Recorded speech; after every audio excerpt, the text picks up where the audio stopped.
Stocks make a big push higher with advances outpacing declines by wide margin. Metals and energy lead the charge, while FMCG and healthcare lag. Bharti Group sells a 0.57% stake via block deals in telecom arm Bharti Airtel at nearly 2,100 rupees per share to rake in over 7,000 crores. The sale leads to the promoter holding slipping below 50% in Bharti Airtel. Tata Motors passenger vehicle CEO Shailesh Chandra expects the new Sierra to plug the gap in its SUV portfolio and drive up its SUV market share to the 22 to 25% range. He also hopes to clock double-digit growth in FY26. The stock gains. Steel stocks gain on expectations of an early decision on the safeguard duty as domestic prices trade in line with Chinese and Korean steel. A possible peace deal between Ukraine and Russia could also be positive for global demand.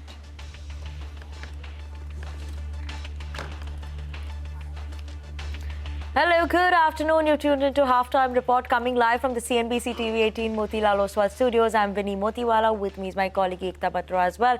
Ekta, surely turning out to be a good day and a good afternoon as well. We're managing to trade near the day's highest point, especially after the last few days of a bit of a consolidation that we saw. Today, 1% gain, 250 points uptick for the Nifty. Support coming in from the Nifty Bank as well, right? Managing to hold on to gains of almost 1%. Broader end of the market doing well. IT managing to support it. So we have most of the support coming in there. Good gains in the market as well. No complaining there, Ekta. Good afternoon. Hi, Vinny. Yes, absolutely. Good afternoon. It's turning out to be a great day because after 3 days of losses, we are seeing some amount of gains which are coming through for the Nifty. In fact, recovering back to those levels of above 26,100 as we speak. So 26,146 is currently where the Nifty is at. Just want to point out that we have the Nifty Bank, which is at a record high in today's trading session. We also have stocks such as Reliance Industries, which is at a fresh 52-week high. So that gives the amount of weight that we need for today's trading session. So good going. Let's see what the FII, DII figures are as well post-closing and, whether or not the FII sell figure reduces further as it did yesterday. But let's go across to Vivek now. He's going to take us through all the stocks that are moving around in trade today. Vivek, well, it's definitely an active, live market, mostly in the green. Absolutely right, and we are seeing such a market after quite a bit, 3-4 days. You actually saw the market sell advance decline ratio was quite muted, but we started off the December FNO series on a very, very strong note. Advance decline ratio across most of the sectors is extremely positive. What's doing quite well? Well, you mentioned IT. The other pack that's doing quite well is actually the pharma pack. So most of the names, in fact, the NSE Pharma Index, most of the names there, Pyramid, Mankind, Zydus, Divi's, all of them, even in Aurobindo, doing quite well in the session. The other stock on the radar is Sriram Fin, one of the top gainers on the Nifty as well. The management joined us earlier today and they mentioned number one, growth is very strong, and number two, they said that discussions always ongoing for a fundraise. So at this point of time, they haven't quelled any speculation regarding the fundraise. The other set of stocks doing quite well is actually MCX as well as BSE, both of the exchange stocks doing quite well. MCX today for the first time has surpassed the 10,000 rupees per share mark. The entire metal pack, you alluded to it earlier, but most of the names doing very well. Hopes of an import duty is something that's keeping all of these stocks perked up. JSW Sale, Jindal, Hindustan Copper, all of these stocks higher in the session. And another name, Carbon Universal. This particular stock, top NSE gainer, NSE 500 gainer, very good volumes. Generally doesn't seem so much volume as it has seen today. And another name, SMS Pharma, news flow coming in. This particular stock higher by almost 16%. The company's arm has got the US FDA out for reformulated ranitidine, and that stock on very good volumes today, almost 16% higher. Very few laggards. Chennai Petro, MRPL seeing a bit of profit booking after the sharp run-up that both of these names have seen post Q2. Nuvoco, Vista, select cement companies, under a bit of pressure today. Prices set to be subdued even in the month of November, and going into December, outlook not so strong. And Sapphire, higher volumes today, but that particular stock in the broad end of the market seeing some amount of pressure as well. Okay, Vivek, thank you so much for that. We're surely keeping an eye out on all those stocks, but let's get started with our first management for the day. We have Satyen Mamtora, who's the Managing Director at Transformers and Rectifiers India, joining us today. And we will be discussing three important points. One, the main point is going to be the recent order wins as well as the order book outlook going forward from here on. Q2 inflows were not that exciting, so how will that shape up is important. Then, are they going to be maintaining their revenue guidance of 2,600 crores? And the third point, will the margins improve from here on? What is the outlook there? Good afternoon, sir. Thank you so much for joining us on the show today. And, let's just get started with overall in terms of the order that you have received. This is a 390 crore approximately order from Gujarat Energy Transition Corporation. Now, could you provide more color in terms of the types of transformers that will be there? And how does the margin profile for this order actually shape up versus what the company is at?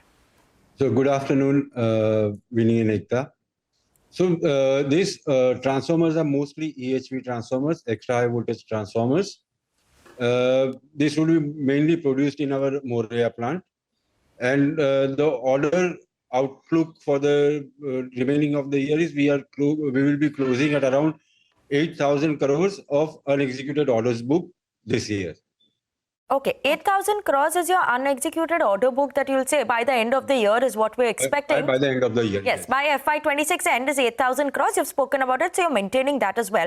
I want to understand, your margin profile for this order. Is it high margin side of an order that's come in?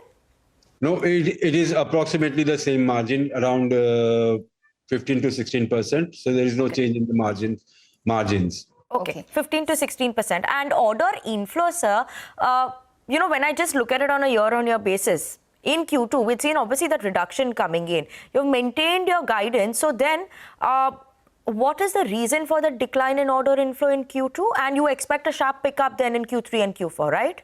Yes, that is correct. We will expect a sharp pickup in Q3 and Q4. The order inflow basically is one of our decisions, management decisions that we have taken, that we should not be taking orders beyond 18 to 24 months. And whatever orders that we are going to get now is 18 months from first quarter of 27. Okay, got it. So, Mr. Mamtora, you're expecting how much are you expecting in the second half when it comes to order inflows? Close to around 4,000 crores, ma'am.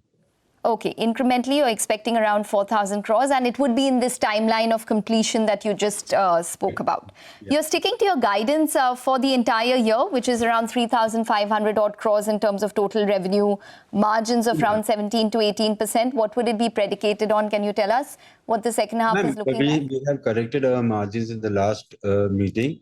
Our margins are now between 2,500 to 2,600 crores. And that is revenue between 2,500 and 2,600 crores, and margins will be around 15 to 16%. This is for the full year FY26, right? This is for the full year to FY26. Okay, so you're expecting a lower, why are you expecting your margins to probably dip by around 100 to 200 basis points? Not dip. It should retain around Q1 levels. Okay, retain around Q1 levels. So since we have you with us, we would like to just get an update with regards to the World Bank issue. If you could just apprise us of the latest. So we have until January to give a reply to World Bank. And we are in the process of providing an appropriate reply to the World Bank. And the matter should be resolved in a very short time. In a very short time means, can you give us a timeline, maybe by the end of this quarter? Once we reply to the World Bank, they will again come back to us. And it is a to and fro process of what is going to happen. So it will take, I think by end quarter one, FY27, we should be clear about what is happening. Clear about, the expectation is that you will not be debarred anymore. No, we won't be debarred anymore. Okay. That's what our expectation is. But let's see how the replies and what is the response from the replies to this. Okay. So you're already in talks over there and you've sent your explanation as well. Just circling back on that 2,600 crore revenue guidance, sir. was there any challenge in terms of execution that are still there, or that is now all on track? So there is a little shortfall in terms of availability of raw material like CTC and bushings, because of which we could not, in Q2 also we could not maintain the pace that we wanted to maintain. Sure. And as you are aware that our backward integration plants are also coming in to play 12 to 15 months. Once those come into play, things will be much easier for us in terms of realization and also in terms of revenue for the organization. Okay. And so currently, what is the capacity utilization that is the company is working at? Also, like you mentioned, right, new facilities are being commissioned. The Moraya is also a facility that you all are looking at in terms of expansion. So give us an update on that as well, no? So Moraya will take around 6 months to complete the expansion there. There we are expanding the test facilities and some of the movement areas for storage of transformers. That is one, and the plant utilization should be around 65 to 68%, ma'am. Okay, 65 to 68% is the plant utilization. And all these capacities which you all are adding will come in by FY27 or anything coming in FY26 as well? Changodar plant should be available to us in the last month of FY26. Okay. All right. Mr. Mamtora, don't mean to probe too much, but just wanted to circle back on the World Bank issue. If you could just explain to us why there was this debarment which took place? There were certain issues that had come up, and we did not get the documents in time, for which they wanted us to reply. And once we found those documents, we are now giving them an appropriate reply on this issue. So it's more of a procedural issue, yes, linked to documents. Yes, ma'am. So it would probably be easily resolvable if the documents are correctly provided. That's what we were working on, ma'am. Okay.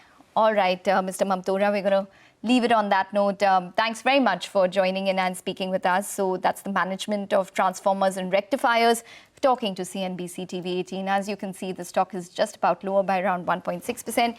It has been in focus on account of order wins. It secured an order worth around 390 odd crores just recently. So that's why it was in focus. We'll take a break, but up next we'll get going on our movers and shakers segment where all the key stocks in focus will be discussed. Stay tuned.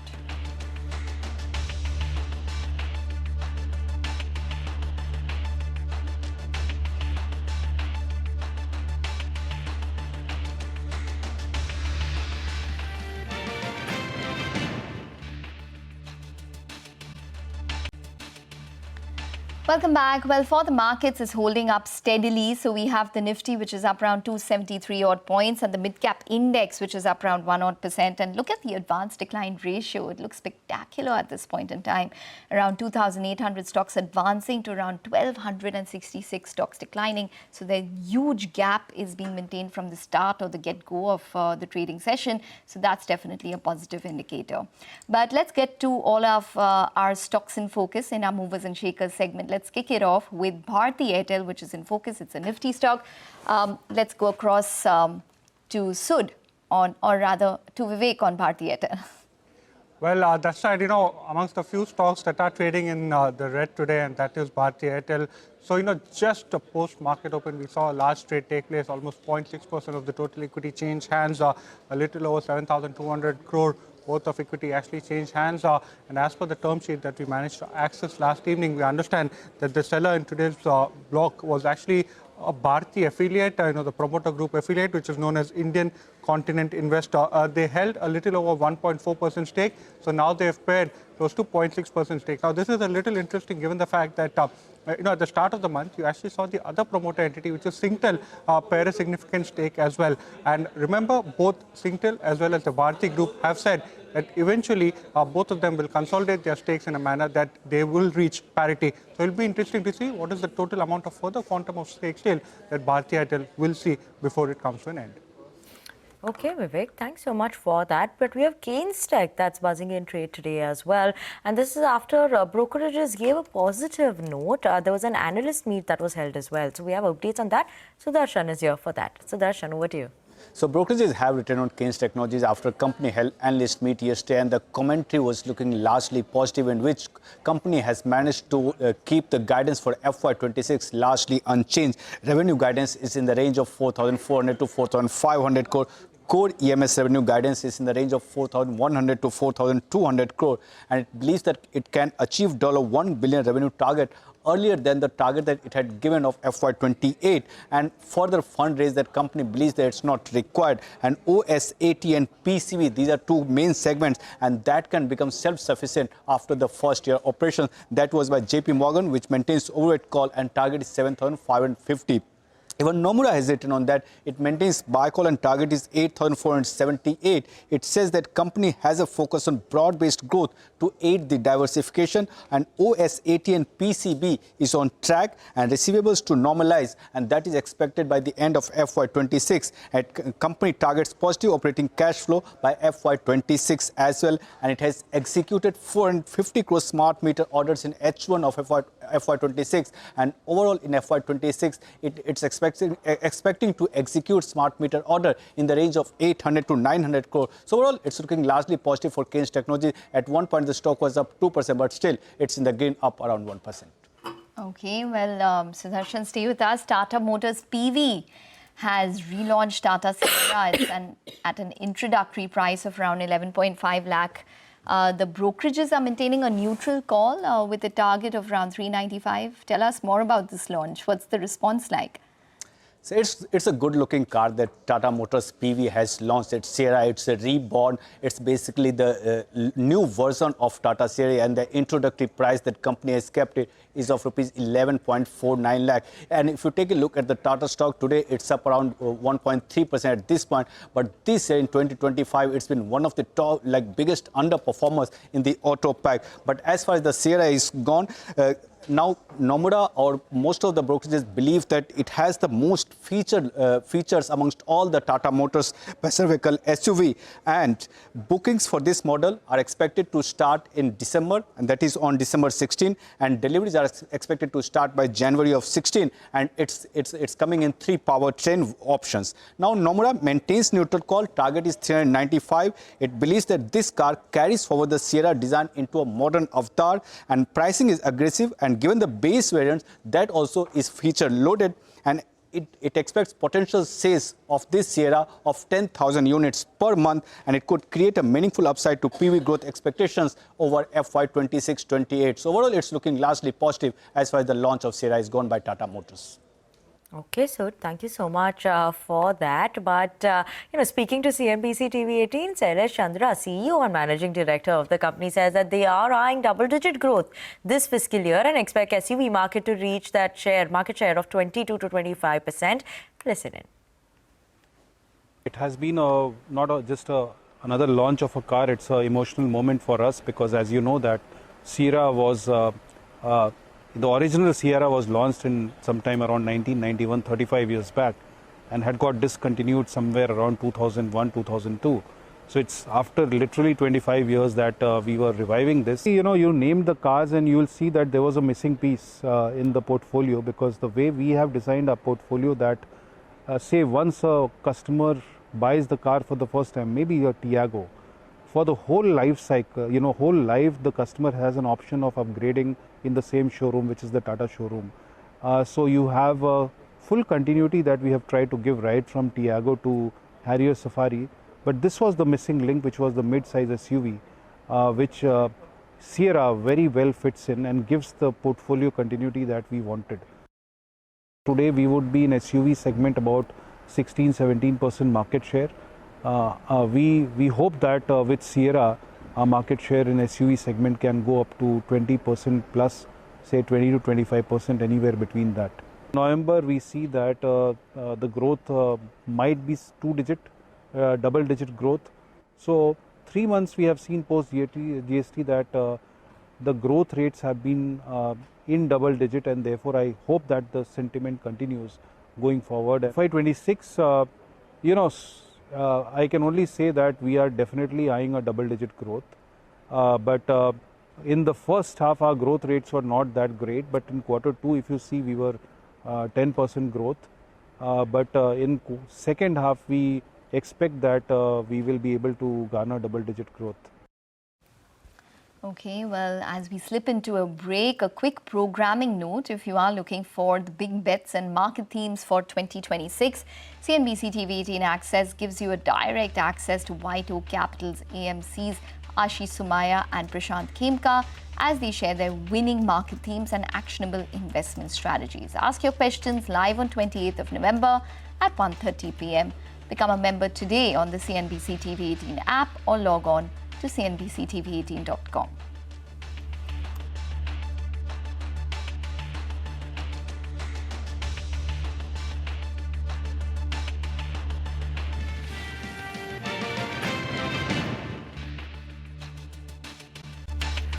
Welcome back to Halftime Report on CNBC TV18. Nifty still managing to hold on to 26,150 levels, almost in the day's highest point as well. So we'll be keeping an eye out on the Nifty. But what's happening in the world of F&O today? We have Nigel joining us from the F&O desk to give us the update this afternoon. Nigel, good afternoon. Well, good afternoon, Vinny. I've been making this point, right, that the bulls will want to end December with a bit of a flourish. And it appears the series has started on the front foot. And also, if you look at in November, I've been maintaining this, that we're likely to hit a fresh all-time high in November itself. We've gone very, very close. I still think that we're going to do that. Now, in today's trading session, we went close to around the 20 DMA. And from there, we have seen a bit of a bounce. And if you just look at it in the last few trading sessions, what's been happening is we were looking to play out the expiry. And that's why there were some jitters. Now, the screen is looking much better. The PCR, though, which was at around 0.9, that's moved to around 1.4 because the put writers, they started this morning at 25,900. Then we saw the 26,000 put see a good amount of open interest. Just look at the kind of open interest build-up you're seeing on those strikes. And the 26,100 put as well has become fairly active. And the premium on all these three have actually crashed, which has caused the PCR to move to around 1.4 or thereabouts. So the markets are looking good. The fresh all-time highs come in at around the 26,277 odd. Until the 20 DMA holds out, you'll be looking to a good December. So hopefully a good close to the year. Individual stocks that are catching your attention, Saman Capital, stock that's seen a good amount of correction. The open interest build up, if you look at it in percentage terms, it's nearly around 15% on the kind of base that we have seen.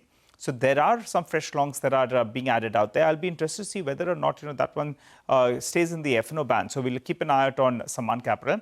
SAIL as well as seeing a good amount of addition. Remember, that as well to see a bit of a correction. Now we are seeing good amount of buying out them. And two stocks that are coming for a bit of a short covering bounce. REC, it's corrected a goodish deal from the recent peak, but that's coming for a bit of a bounce. And KEI as well is seeing some signs of shorts that are getting covered. I guess we got a couple of sessions before we hit those fresh all-time highs yet again. Screen looking good. Okay, all right, Nigel. Thanks very much for that. Pritesh Mehta joins in to discuss the technicals of the market. He joins in from Yes Securities. Pritesh, hi, welcome to the show. 26,100 plus is where the Nifty is at. What's your strategy today? Yeah, thanks for having me. See, it's good to see market back in green. We have been witnessing pullbacks, throwback from 20,200 levels in last couple of days. One trouble space for me is still the small cap index, the broader markets. Yes, we have seen pullback in today's trade and recovery today's trade. But when you look at the overall ratio, the structure of small cap versus Nifty, I think is going down. So rather than getting me excited by recovery in small cap or broader markets, I think one space is holding out is the we have great customers indices. So top 20 Nifty index, that is the one which is leading from front for last 1 month, last 1.5 months. It has been moving higher. So I think we tend to look at the top 10 index of the top 10 stocks of the index, Nifty index, and we feel that when market has to move higher, surpass the previous peak, these stocks will lead from front. But I think it's time to look beyond these stocks. We need to look the basket of 11, 20 stocks from the Nifty index, and they are the ones doing better. So when we look something like SBI, Sun Pharma, they are the ones moving the needle. So I think this outperformance from this basket is going to continue. But rather than focusing on the top 10 stocks, opportunity lies beyond these top 10 stocks. Mm-hmm. And any other names that you're looking out for in the broader end of the market as well? So within the broader markets, yes, PSU Bank stands out to me. Yes, they have been leading from front from last 2 months or so, and still I feel there is more on the upside. When we look something like Can Bank, Boy, these are the stocks which have surpassed previous peaks very easily and sustaining about same. And when you look at the ratio of these stocks versus the PSU Bank Index versus the Bank Nifty Index, we are talking about big base breakout. So that is going to continuation in this space. Okay, all right. And any, broader market strategies in terms of specific stocks, Pritesh? So if we move away from the broader markets, Nifty, small cap, mid cap indices, one particular stock that we like is Titan. So when we look at something like discretionary index versus the FMCG index, it has given a breakout after 3 years of consolidation.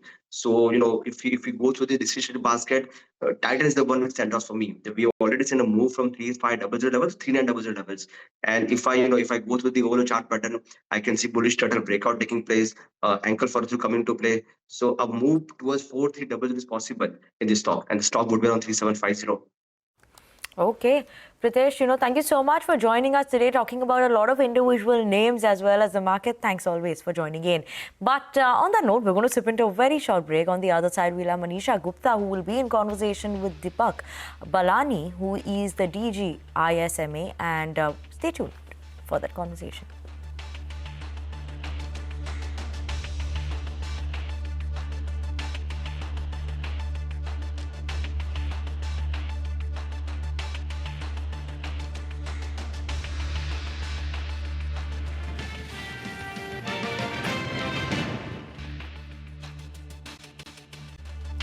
Welcome back. Joining us on the show now is Deepak Balani. He's DG at ISMA. Mr. Balani, thank you so much for joining in. I remember our last conversation and you said that the tie-up, the MOU that you have done with the Global Carbon Council is one to, of course, strengthen the sugar and bioenergy sector in India, and second is to make that additional revenue stream as well coming in for the sugar mills there. Do tell us about what this partnership is all about and how soon do you see it executing, frameworks being set, etc. Thank you, Manisha ji, for having me in your show. At COP32 in Brazil, in Belém, ISMA has recently signed an MOU with the Global Carbon Council. This is the first internationally recognized carbon market program, and this is a very important step for the India's sugar sector, as we will enter the global carbon markets and also strengthen our role in the climate action. And as you know, the sugar industry is a very clean energy producer, from ethanol to CBG to the cogeneration, SAF, and even now green hydrogen. So we believe that through this partnership, ISMA will help the mills to measure, verify, and earn value from these emission reduction activities. And as I had mentioned before, this MOU is going to support our mills in designing and registering high-quality carbon projects. This will also align with India's CCTS and also the Article 6.2 rules.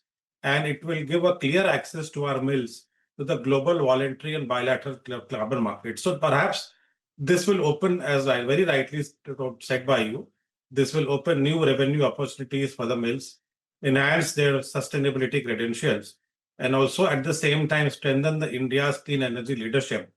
And our goal is very simple: to make the sugar industry, the entire value chain, more efficient, more climate efficient, future ready, and also tap into the additional revenue realization and more viability for the sugar mills. So this is a very good step towards entering the global carbon markets for the sugar mills. Mr. Balani, that is a big positive. The other big positive, of course, comes in sense of the sugar production this time around. The third big positive, of course, is the allowed export for sugar for the season that already has come in from the government. But that's exactly where the positives actually stop. I was doing a SWOT analysis on the sugar industry, and there's just way too many negatives. And how are you looking to really tend to that? Because the sugar MSP has not been hiked since 2019. Ethanol price is yet to be revised. Production costs, I was looking in last many years, have only gone up with the FRP prices just being one of the path there. It is volatile production trends. There's competition also from the unorganized gur and khansari sectors. I could go on really. But what would you say are the major challenges right now and that are being worked upon as well? Absolutely. See, as you very rightly said, I would perhaps define this as challenges. and not really negative for the industry. I would say all these decisions are necessary, but I would also say that these are in process and pending the approval of the government. Government is completely aware of the issues, specifically on MSP, which you very rightly mentioned, has not been revised for last 5 to 6 years. High time that the MSP revised. MSP, because we know that the FRP has gone up to 355, SAP in UP has gone up, even the cane prices in Karnataka has gone up. So considering that, we are hoping that the government is completely aware, and we are hoping that they will announce the revised FRP to the tune of around 41 rupees very soon, because that is the only way where the industry, the sugar industry, will be viable and will be able to pay to the farmers on time.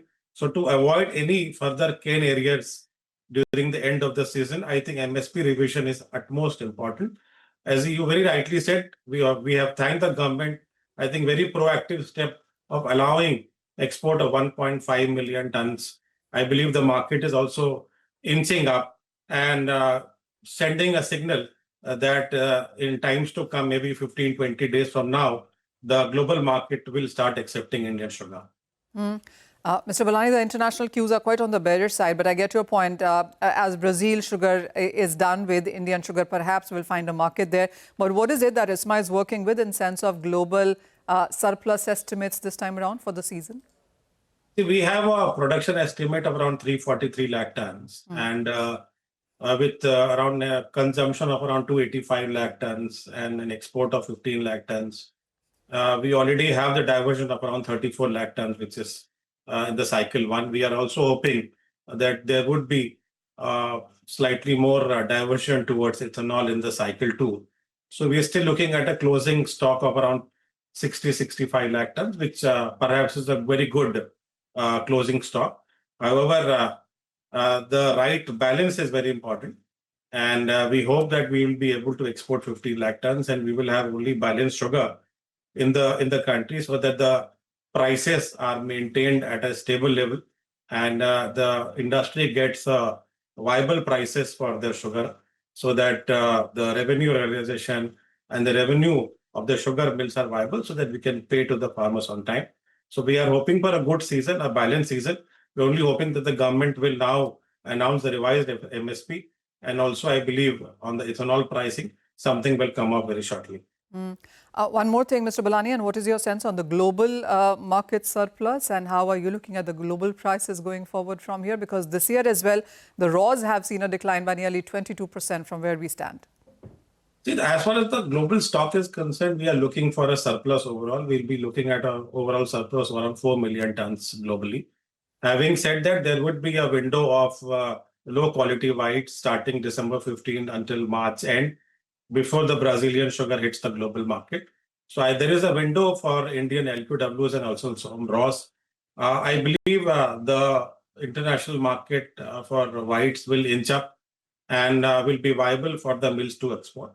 So we are hoping that we will have a conducive scenario somewhere in December to March, so that we can export maximum from India.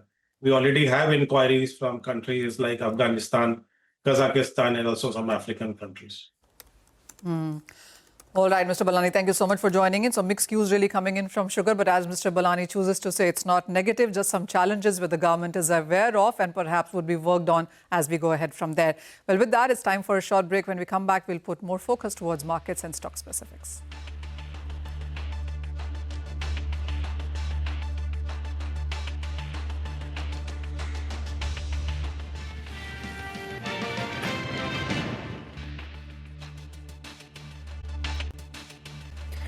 Welcome back to Halftime Report on CNBC-TV18. Markets holding steady with gains of 1%. But MCX shares, they've crossed the 10,000 crore mark for the first time. A day earlier in a CNBC-TV18 exclusive, we had seen CEO Praveena Rai, who says that she expects to build MCX's capacity to process $10 billion a day. Listen in. What I heard is, you have to be ready for 10x, right? And I think that was really a rallying cry. A ringing thing, huh? Yeah, and I said, and I think all of us agreed within MCX that I think that really is our goalpost now. So I think we are going for 10x. And we sort of ballpark numbers looking at something like maybe 10 billion orders a day. So that's what we're getting prepared for now. And when we look at timelines and we say, look, we want to target to 10x, 10x may not be like a single shot jump, right? So probably it's going to have 2 or 3 milestones. If I look at very headline numbers, and we've sort of quadrupled in the last 2 years. So if we say, hey, if I look at that as a potential run rate, and there could be best case, there can be like a better case, and so on and so forth. Looking at all of this, I would say we should look at a first benchmark in about 12 to 18 months as a milestone, and in 2 to 3 years, really be at the kind of levels we're talking about now. Okay, well, we need to take a short break on that note, but we'll get you more stocks in focus on the other side, some buzzing stocks from the broader market. Stay tuned.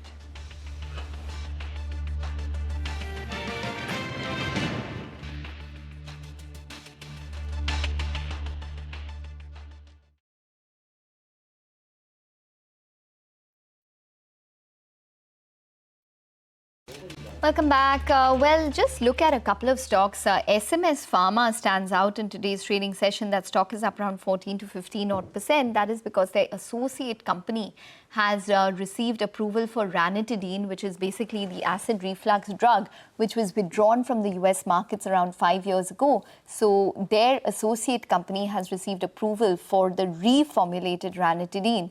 And that's the reason why you're seeing the stock higher by around 15%. Let's see, because there are many other drugs which, people started using because there were fears of, NDMA or cancer or the drug actually becoming a carcinogenic or containing carcinogenics at the end of it. So that many people shifted to alternate drugs. So whether or not the same market share comes back will be interesting to see. But that's the reason why you're seeing the stock up around 15.5%. But remember, that's for the US market. In many other geographies, such as India, ranitidine is still sold.